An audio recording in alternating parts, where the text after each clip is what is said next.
شادی کے اگلے دن ہی میرے شوہر بہت عجیب حرکتیں کرنے لگ گئے۔ وہ کسی عامل سے تیل لے کر آئے، کہنے لگے کہ اگر تم اپنے بالوں میں یہ تیل نہیں لگاؤ گی تو میں مر جاؤں گا۔ جس دن میں اپنے بالوں پر تیل نہ لگاتی اس دن ان کی طبیعت خراب ہو جاتی۔ ایک دن میں نے سچ جاننے کے لیے وہ تیل کی بوتل غائب کر دی۔ میرے شوہر کمرے سے ہی غائب ہو گئے۔ سب جگہ دیکھا لیکن جب میں اسٹور روم میں گئی تو وہاں پر میں نے ایسی چیز دیکھی جسے دیکھتے ہی میری جان نکل گئی، کیونکہ وہ تو میرا نام یاسمین ہے۔ میری شادی کو 4 ماہ ہو چکے ہیں۔ میرے بال بہت زیادہ گرتے تھے، سر جگہ جگہ سے گنجا ہونا شروع ہو گیا تھا اور کافی بال سفید بھی ہو رہے تھے جو بہت کوشش کے باوجود ٹھیک نہ ہو سکے۔ میں بہت مطمئن ازدواجی زندگی گزار رہی تھی۔ پرندوں کی کھلکھلاہٹیں میرے صحن میں روز آن اترتی۔ میرے شوہر اکبر صاحب بہت عجیب انسان ہیں۔ وہ شادی کے دوسرے دن سے ہی مجھے لے کر الگ وہموں کا شکار تھے۔ میں نے کھانا بنایا اور کمرے میں آئی تو دیکھا ان کے ہاتھ میں ایک پیالہ ہے جس میں وہ کچھ آئل لیے ہوئے تھے۔ میں اچنبے سے انہیں دیکھنے لگی۔ مجھ پر نظر پڑتے ہی وہ کچھ بے چین ہوئے۔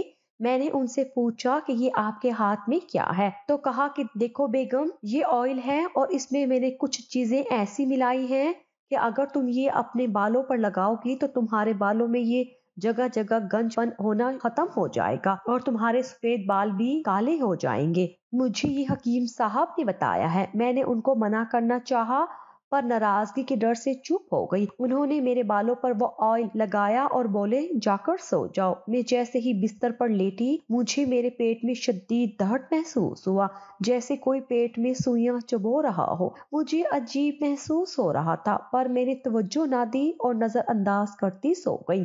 میری آنکھ رات میں پیاس کی شدت سے کھلی۔ میں نے پانی پیا اور کروٹ بدل کر لیٹ گئی۔ میری نظر میرے شوہر کی جگہ پر پڑی جو خالی تھی۔ میں نے ایک نظر گھڑی کو دیکھا جو رات کے 11 بجا رہی تھی۔ میں نے حیرت سے ادھر ادھر دیکھا، وہ کہیں نہیں تھے۔ تبھی باتھ روم کا دروازہ کھلا اور وہ باہر آئے۔ میں نے دیکھا وہ اپنے ہاتھ صاف کر رہے تھے۔ وہ واپس سونے لیٹ گئے پر میں درد سے بے چین رہی۔ میں نے برداشت کیا اور صورتیں پڑتی سو گئی۔ صبح اٹھ کر میں نے اپنے بال دھوئے تو دیکھا کہ میرے بال پہلے سے زیادہ گرنا شروع ہو گئے تھے۔ اب تو سر زیادہ گنجا نظر آنے لگا تھا۔ مجھے رونا آنے لگا۔ میرے بال اور خراب ہو گئے تھے۔ میں دل مار کے ناشتہ بنانے لگی، تبھی اکبر روم سے باہر آئے اور مجھے دیکھ کر مسکرانے لگے۔ میں حیران کن تاثرات لیے ان کو دیکھنے لگی جو مجھے دیکھ کر کوئی بری بات نہیں بول رہے تھے بلکہ مسکرا رہے تھے مسلسل۔ میں نے ان کے لیے ٹیبل پر ناشتہ لگایا اور بولی کہ آپ ناشتہ کریں، میں ابھی آئی۔ میں کمرے میں آ کر خوب روئی۔ اکبر اپنے آفس چلے گئے۔ اب یہی معمول بن گیا۔ اکبر روز مجھے وہ خاص تیل بنا کر دیتے اور وہ مجھے لگانا پڑتا۔ 1-2 بار میں نے منع کیا کہ آپ دیکھیں میرے بال اور خراب ہو رہے ہیں، اب اور زیادہ گرنے لگے ہیں اور میرے پیٹ میں بھی اسے لگانے سے درد ہوتا ہے۔ میری بات سن کر وہ مسکرانے لگے اور بولی کیا مذاق کر رہی ہو؟ کبھی سنا ہے کسی سے کہ بالوں میں آئل لگانے سے پیٹ میں درد ہوتا ہے؟ میں نے خشمگین نظروں سے ان کو گھورا اور بولنا چھوڑ دیا۔ اسی طرح 2 ماہ گزر گئے۔ میری حالت خراب ہونے لگی۔ میں نے ڈاکٹر کو چیک کرایا تو انہوں نے سب ٹھیک بتایا اور میں پریشانی میں گھری اپنے گھر آ گئی۔ روز روز کے درد سے میری حالت بے حد خراب ہو چکی تھی۔ میں کافی پریشان سی بیٹھی سوچوں میں گم تھی۔ جب دروازے کی بیل بجی، میں نے دروازہ کھولا تو اکبر صاحب کو مسکراتے ہوئے پایا۔ انہوں نے سلام کیا اور مجھے کھانا لگانے کو کہا۔ ہم نے کھانا کھایا اور سونے لیٹے۔ اکبر صاحب مجھے وہ آئل پکڑا کر واش روم چلے گئے۔ میں نے جلدی سے وہ آئل کا پیالہ بدل کر دوسرا اسی کے جیسا پیالہ رکھ دیا اور اس پیالے کو چھپا آئی۔ میں جاننا چاہتی تھی کہ ایسا کیا ہے اس آئل میں جس کی وجہ سے مجھے اتنی تکلیف سہنی پڑتی ہے۔ میرا تجسس کے مارے برا حال تھا۔ ایسی کون سی چیز تھی اس آئل میں جو پیٹ کا درد ختم ہونے کا نام نہیں لیتا؟ میرے دل میں برے وسوسے جنم لینے لگے۔ اکبر باہر آئے تو میں بھی آئل لگانے لگی۔ وہ مجھے آئل لگاتا دیکھ کر مطمئن ہو گئے اور اپنی جگہ پر آ کر لیٹ گئے۔ میں بھی شکر ادا کرتی سو گئی۔ میں نے پرسکون نیند لی، صبح فریش اٹھی، مگر میں یہ دیکھ کر حیران رہ گئی کہ اکبر صاحب کہیں نہیں تھے۔ میری حالت خراب ہونے لگی، میں پورے گھر میں پاگلوں کی طرح ان کو ڈھونڈنے لگی۔ میری بے چینی زیادہ بڑھنے لگی، برے خیال دل کو پریشان کر رہے تھے۔ میں نے ہر جگہ تلاشا پر وہ کہیں نہ تھے۔ میں نے رو رو کر ان کو پکارا، نہ جانے وہ کہاں چلے گئے تھے۔ روتے روتے مجھے نیند آ گئی۔ میں نے خواب میں دیکھا ایک خوبصورت عورت جس کے گرد روشنی کا حالا تھا، اس نے سفید پوشاک زیب تن کی ہوئی تھی۔ وہ عورت مجھے پکار رہی تھی۔ میں نے دیکھا وہ بے حد حسین لگ رہی تھی۔ اس کے ہاتھ میں وہی پیالہ دکھائی دے رہا تھا جس میں اکبر صاحب مجھے روز آئل بنا کر لگاتے تھے۔ اس پیالے پر بھی روشنی کا حالا تھا۔ اس عورت نے مجھے دیکھا اور بولی، کیا ہوا لڑکی، کیوں پریشان ہو؟ میں نے کہا کہ میرے شوہر صبح سے لاپتہ ہیں، میرے ساتھ تھے لیکن اب ان کا کچھ پتہ نہیں چل رہا، میں کیا کروں؟ وہ مجھے دیکھ کر مسکرانے لگی اور بولی کہ تم نیک عورت ہو، لیکن تم نے ایک غلطی کر دی، اسی غلطی کی تمہیں سزا دی گئی ہے۔ جاؤ ڈھونڈو تم نے کیا کھویا ہے، کوئی ایسی خاص چیز ڈھونڈو جو تمہارے شوہر سے جڑی ہو، جس سے تمہارا شوہر بہت قریب ہو۔ جب تم وہ چیز ڈھونڈ لو گی تو تمہارا شوہر بھی واپس آ جائے گا۔ جاؤ۔ وہ عورت یہ بول کر غائب ہو گئی۔ میں نیند سے بیدار ہوئی تو سوچا ایسا کیا ہے جو اکبر سے جڑا ہے، تو مجھے وہ پیالہ یاد آیا جو شاید شادی کی پہلی رات سے ہی ہمارے ساتھ تھا۔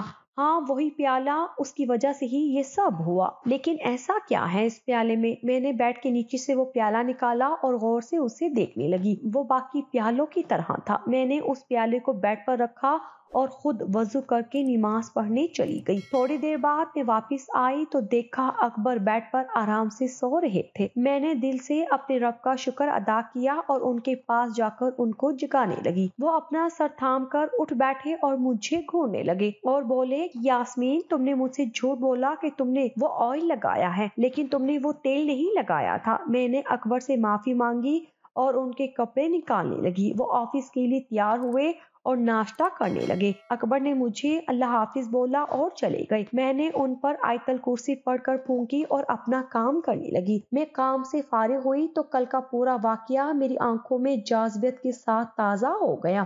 میں نے سب چیزوں کے بارے میں حد سے سوچا، آخر کون سا راز چھپا تھا اس پیالے میں؟ کیا بات تھی وہ جو اکبر مجھ سے چھپا رہے ہیں؟ میرے تیل نہ لگانے پر ان کا رویہ مجھے بہت کچھ سوچنے پر مجبور کر رہا تھا۔ میں اپنے خیالوں میں گم تھی کہ باہر مکرانی کی آواز سنائی دی، پیالے دے دو، چوڑیاں لے لو۔ میں نے یہ آواز سنی تو باہر آ گئی اور مکرانی کے پاس چوڑیاں دیکھنے لگی۔ میں نے اسے چوڑیاں لی اور اسے پیالے دے دیے۔ ویسے بھی میرے پاس کافی پیالے ہو گئے تھے۔ میں نے چوڑیاں لی اور خوشی سے اپنے ہاتھوں میں پہننے گنگنانے لگی۔ میں نے اکبر کے کپڑے پریس کیے اور ٹی وی دیکھنے لگی، پر میرا دھیان اب بھی اکبر کی باتوں پر تھا۔ ان کی باتوں سے ظاہر تھا وہ کوئی بڑا راز اپنے دل میں دبائے بیٹھے ہیں۔ صبح سے شام ہونے کو آئی تھی، اکبر اب تک گھر نہیں آئے۔ میں پریشان سی دروازے پر ان کی راہ تک رہی تھی۔ میں نے 2 نفل حاجت کے پڑھے اور اللہ سے اکبر کی سلامتی کی دعائیں مانگی۔ کچھ دیر بعد مجھے گاڑی کا ہارن سنائی دیا۔ میں باہر آئی تو دیکھا اکبر کا ہاتھ پٹیوں میں جکڑا ہوا تھا، چہرے پر بھی خراشیں تھیں۔ میں بہت غمزدہ ہوئی۔ اکبر کو میں نے سہارا دے کر بیڈ پر لٹایا اور باہر آ کر رونے لگی اور اکبر کی صحت کے لیے دعا کرنے لگی۔ رات ہوئی، میں نے اکبر کو سونپ دیا اور خود پیالہ ڈھونڈنے کچن میں چلی آئی۔ میں نے پورا کچن چھان مارا پر مجھے کہیں وہ پیالہ نہ ملا۔ میں پریشانی کے عالم میں چاروں طرف پیالہ ڈھونڈنے لگی۔ میری حالت یہ تھی کہ کوئی بستر بھی باقی نہیں چھوڑا تھا۔ میں نے اچانک میرے ذہن میں صبح والی مکرانی کا خیال آیا تو میری دماغ کی نسیں پھٹنے کو ہو گئی، یعنی میں نے وہ پیالہ بھی اس مکرانی کو دے دیا۔ میں یہ کہہ کر ہاتھوں میں سر گرائے رونے لگی۔ میری زندگی میں یہ سب کیا ہو رہا تھا؟ مجھے کچھ سمجھ نہیں آ رہا تھا۔ پہلے وہ پیالہ اور وہ تیل، وہ نقاب پوش عورت اور پھر اکبر کا غائب ہونا اور اب ان کا زخمی ہونا کسی گہرے راز کا پتہ دیتا تھا۔ یہ سب باتیں کہیں نہ کہیں ایک دوسرے سے جڑی ہوئی تھی اور وہ ایک بات تھی، وہ پیالہ ہی اصل وجہ تھی ان سب حادثوں کی۔ ایسا کچھ تو تھا جو ہو کر بھی نظر نہیں آ رہا تھا، جو تھا وہ دکھ نہیں رہا تھا اور جو دکھ رہا تھا وہ حقیقت نہیں تھا۔ میں نہ جانے کب حالت غشی میں گئی، پتہ نہیں چلا۔ میں نے دیکھا وہ عورت دوبارہ آئی تھی اور بولی، یاسمین تم بہت بھولی ہو، آج تم نے اپنی خوش قسمتی کے دروازے خود ہی خود پر بند کر دیے تھے۔ جو ہوا سب تمہاری بے وقوفی کی وجہ سے ہوا ہے۔ جو کھویا ہے اسے پانے کی تلاش کرو، جو گیا ہے اسے واپس لانے کی کوشش کرو۔ میں تمہاری زیادہ مدد تو نہیں کر سکتی، لیکن اتنا بتا سکتی ہوں کہ وہ مکرانی تمہیں لال حویلی کے پیچھے بنی جھونپڑی میں ملے گی۔ وہ نقاب پوش بول کر غائب ہو گئی۔ تبھی میری آنکھیں کھلی، میں نے نقاب پوش عورت کی باتیں یاد کی اور شال اوڑھ کر لوگوں سے لال حویلی کا پتہ پوچھتی اس مکرانے کی جھونپڑی میں آ پہنچی۔ میری حالت خراب ہو چکی تھی، پاؤں میں چھالے ہو گئے تھے۔ میں مکرانی کے پاس گئی اور اس سے پیالوں کی بابت دریافت کیا۔ مکرانی نے ایک کونے کی جانب اشارہ کیا جہاں بہت سے پیالے پڑے ہوئے تھے۔ میں جلدی سے ان پیالوں کی طرف لپکی اور اپنا پیالہ ڈھونڈنے لگی۔ مجھے یاد تھا کہ اس پیالے پر تلوار کا نشان تھا۔ وہ پیالہ اتنے پیالوں میں ڈھونڈنا مشکل تھا، پر میں نے ہمت نہ ہاری اور اپنے کام میں لگی رہی۔ میرا دل بری طرح اندیشوں سے گھرا ہوا تھا، میری ساری ہمت جواب دے رہی تھی۔ جب میری نظر جھونپڑی کے ایک کونے میں پڑے پیالے پر پڑی، میں نے فوراً وہ پیالہ ہاتھ میں اٹھایا اور اسے غور سے دیکھنے لگی۔ اس پر بالکل وہی تلوار کا نشان تھا۔ میری خوشی اور حیرت کی انتہا نہ رہی یہ دیکھ کر کہ مجھے پیالہ مل گیا ہے۔ میں نے پیالہ لیا اور دل میں رب کی ڈھیروں شکر گزار ہوتی اپنے گھر کی جانب لپکی۔ میری خوشی قابل دید تھی، میرا رب بڑا کریم تھا جس نے ہر موڑ پر میرا ساتھ دیا تھا۔ میں جلدی سے گھر آ پہنچی اور اس پیالے میں تیل بنا کر اپنے بالوں پر لگانے لگی۔ میں نے جیسے ہی تیل لگایا اکبر کو ہوش آنے لگا۔ وہ اٹھ کر مجھے دیکھنے لگے۔ میں نے ہنستے مسکراتے ان کو دیکھا تو دل سے مسکرا دی۔ وہ خوش تھے تو میں بھی خوش تھی۔ میں نے ہولے سے ان کا سر دبانا شروع کیا، وہ بھی سکون محسوس کرتے سو گئے۔ اگلی صبح میری آنکھ دروازے کی دستک سے کھلی۔ میں نے باہر جا کر دیکھا تو سامنے ہی ایک ادھیڑ عمر سوالی کھڑا سوال کر رہا تھا۔ میں نے اسے آٹا اور پیسے دینا چاہے جسے اس نے انکار کر دیا۔ مجھے حیرت ہوئی کہ یہ کیا ماجرا ہے، میری سمجھ سے باہر تھا۔ میں نے بابا جی سے کہا، معذرت بابا جی، فی الحال تو گھر میں یہی پڑا ہے، میرے شوہر بیمار ہے۔ بابا جی میری بات سن کر دھیرے سے مسکرائے اور بولے، تیرے پاس تو بہت قیمتی چیز ہے، حفاظت کر اس کی، تیرا بندہ بھی ٹھیک ہو جائے گا، پریشان نہ ہو، اور مجھے جھولی پھیلانے کا بولا۔ میں نے ان کی بات مانتے ہوئے اپنی جھولی ان کے آگے پھیلائی تو انہوں نے میری جھولی میں چند دانے گھیوں کے ڈالے اور بولے کہ ان کو اپنے گھر کے آٹے میں پسوانا، کبھی کمی نہیں ہوگی، اور مجھے دعائیں دیتے چلے گئے۔ مجھے حیرت در حیرت تھی کہ بابا نے ایسا کیوں کیا، ایسا کیا قیمتی ہے میرے پاس۔ بابا کی باتیں بہت الجھا گئی تھی مجھے، میں تو پہلے ہی پریشان تھی، بابا کی باتوں نے مزید رنجیدہ کر دیا۔ میں نے وہ گھیوں کے دانے اپنے آٹے کے تھیلے میں ڈالے اور اکبر کے لیے پرہیزی کھانا بنانے لگی۔ میں سوچ چکی تھی کہ اب تک ہوئے حادثات کے پیچھے چھپی وجہ میں پتہ لگا کر رہوں گی، کچھ بھی ہو جائے اس پیالے کا راز میں جان کر رہوں گی۔ یہی سوچ اب میری پختہ ہو گئی تھی۔ میں نے دل میں پکا ارادہ کیا اور پختہ عزم کے ساتھ اس راز کو جاننے کے لیے خود کو مضبوط کیا۔ میری حالت کسی ہارے ہوئے جواری کی جیسی تھی جس سے اس کا قیمتی سرمایہ بھی چھیننے کا خطرہ تھا۔ میرے بال مزید خراب ہوتے جا رہے تھے، اب تو بہت زیادہ پتلے ہو گئے تھے اور سفید بال بھی نکلنا شروع ہو گئے تھے، جبکہ میری اتنی عمر بھی نہیں تھی کہ اس عمر میں میرے سفید بال نکلتے، اور نہ ہی مجھے کوئی ایسی بیماری تھی جس سے میرے بال جھڑتے، اور میری شکل بھی خراب ہو رہی تھی۔ میں دن رات اللہ سے دعائیں مانگتی اور اس راز سے پردہ اٹھانا چاہتی تھی، میرا بس یہی ارادہ تھا۔ پھر ایک رات میں نے دیکھا کہ اکبر کی چچا زاد بہن ندرت میرے گھر آئی ہیں اپنے بچوں کے ساتھ۔ میں نے سب کے لیے کھانا بنایا اور ان کے بستر لگائے، سب بے حد خوش تھے کہ اچانک میری نظر ندرت کے بیٹے کے ہاتھ میں موجود پیالے پر پڑی جو گرنے ہی والا تھا۔ میں سب چھوڑ چھاڑ کر اس پیالے کی طرف بھاگی اور اس بچے سے پیالہ چھینا۔ میری حرکت پر وہاں سبھی حیران ہوئے۔ ندرت باجی تو مجھ پر برس پڑی کہ میں نے ان کے منہ کے ہاتھ سے پیالہ کیوں چھینا۔ میری حالت کوئی نہیں سمجھ رہا تھا، میں اکیلی بیٹھی رو رہی تھی۔ جب اکبر میرے پاس بیٹھے اور مجھے سمجھانے لگے کہ وہ ہماری مہمان ہیں، ان کی باتوں کو دل پر نہ لگاؤ، میں نے بھی حامی بھری اور تیل لگا کر سونے کے لیے لیٹ گئی۔ آج میری آنکھ آدھی رات کو کھلی۔ میں نے دیکھا اکبر اور ندرت باہر صوفوں پر براجمان کچھ گفتگو کرنے میں مصروف تھے۔ ان کی باتیں تو میں نہیں سن پائی،